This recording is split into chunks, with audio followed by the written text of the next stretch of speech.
Os santos são sinais da presença do ressuscitado na história. Hoje, dia 11 de setembro, celebramos São João Gabriel Perboá.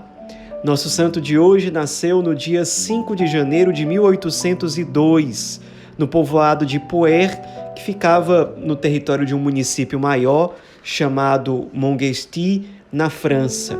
Ele foi o primeiro de 8 filhos, de uma família muito católica. Ele mesmo, desde criança, já demonstrava muita afinidade com as coisas espirituais, religiosas. O próprio pároco dele, quando ele era criança, brincava, dizendo assim, quando alguém tinha alguma dúvida relacionada ao catecismo, aí o pároco dizia: vamos ao pequeno doutor. O pequeno doutor que o pároco mencionava era o próprio João Gabriel Perboá, que conhecia todo o catecismo, lia muito a Bíblia, então geralmente sabia responder essas dúvidas. Ele tinha realmente muito interesse pelas coisas espirituais, pelo Evangelho, e ele tinha um tio que era padre da Congregação da Missão, ou seja, um padre vicentino, também chamado de padres lazaristas. E esse tio, ele se tornou formador de um seminário no ano de 1816, portanto, quando João Gabriel tinha 14 anos. O irmão dele, um irmão mais novo chamado Luiz, quis ir para o seminário. E o João Gabriel foi acompanhando.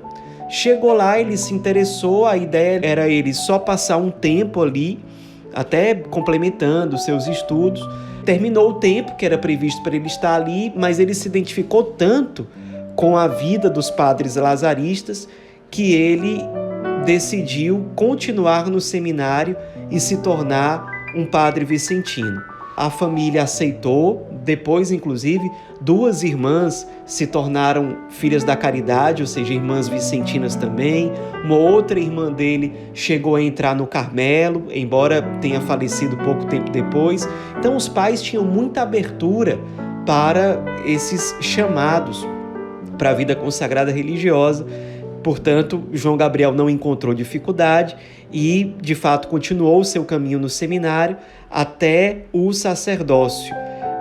Ele foi ordenado em Paris no dia 23 de setembro de 1825.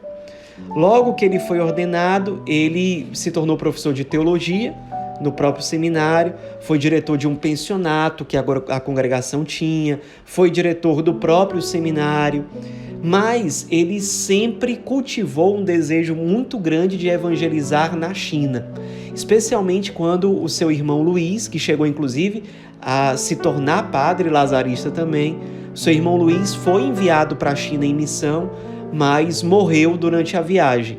E esse desejo de ir para a China aumentou no coração de João Gabriel.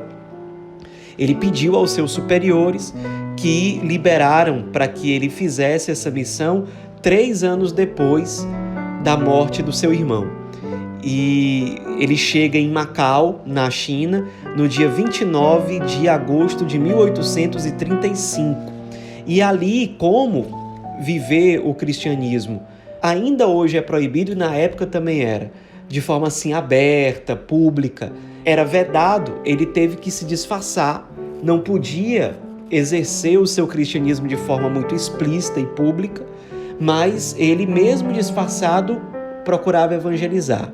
Primeiro pelo testemunho de vivência do evangelho, um testemunho anônimo mais eficaz, e quando ele percebia que havia espaço, ele aproveitava a oportunidade para falar para cada pessoa em particular explicitamente sobre o Cristo, sobre o Evangelho, apresentar um caminho de salvação.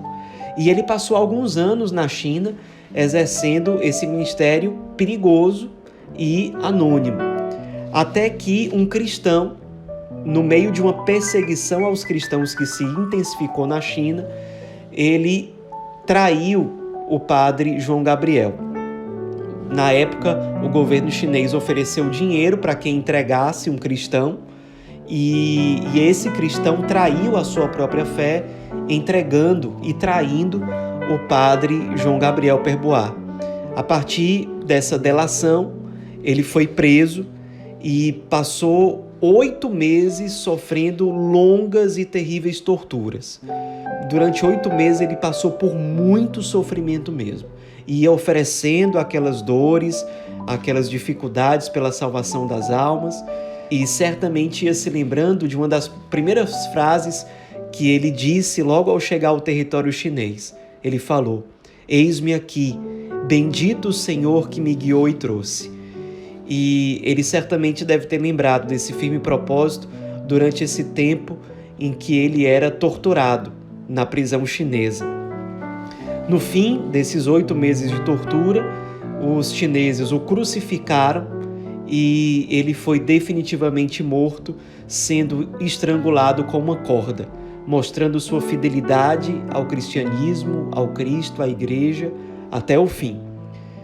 Claro que a notícia da morte dele se espalhou logo pela Europa, mas o seu corpo só pôde ser levado para a França 40 anos depois da sua morte. Houve uma negociação, os chineses liberaram e o corpo dele foi levado até a casa-mãe dos lazaristas em todo o mundo. É uma casa que fica na França e o corpo dele até hoje está lá. As pessoas costumam visitar, pedir intercessão dele, enfim, pedir o auxílio dele como um verdadeiro santo que ele é. Sua beatificação aconteceu no dia 10 de novembro de 1889, ou seja, menos de 50 anos depois da sua morte.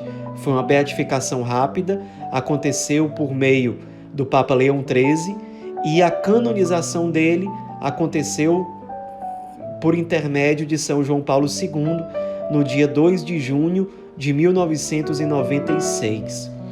Nós temos acesso a alguns escritos de São João Gabriel Perbois. Num desses escritos, ele é uma carta, na verdade, que ele enviou a um dos seus irmãos, em que ele diz o seguinte: "Pedi a Deus minha conversão e santificação, que me faça realizar, ao menos em parte, os seus desígnios sobre mim e me conceda sua misericórdia para o resto." Certamente a graça de Deus foi abundante na sua vida, desse santo sacerdote vicentino, que foi martirizado testemunhando sua fé, fruto de uma coragem muito virtuosa.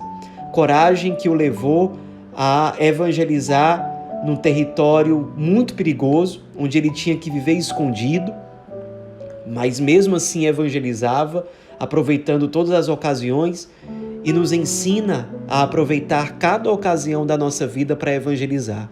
Vejamos a vida desse grande sacerdote. Eram tão poucas as oportunidades que ele tinha para evangelizar de forma clara na China, num ambiente hostil, e nós, que temos muito mais facilidade para evangelizar no nosso contexto, no nosso ambiente, será que nós somos fiéis a evangelizar naquilo que nos cabe, dentro das nossas possibilidades? Que a vida de São João Gabriel Perbois nos inspire e nos motive a evangelizar sempre, a não desperdiçarmos oportunidades que podem ser causa de salvação para muitos. Deus nos abençoe e nos ajude a viver de acordo com esse bom propósito. São João Gabriel Perbois, rogai por nós.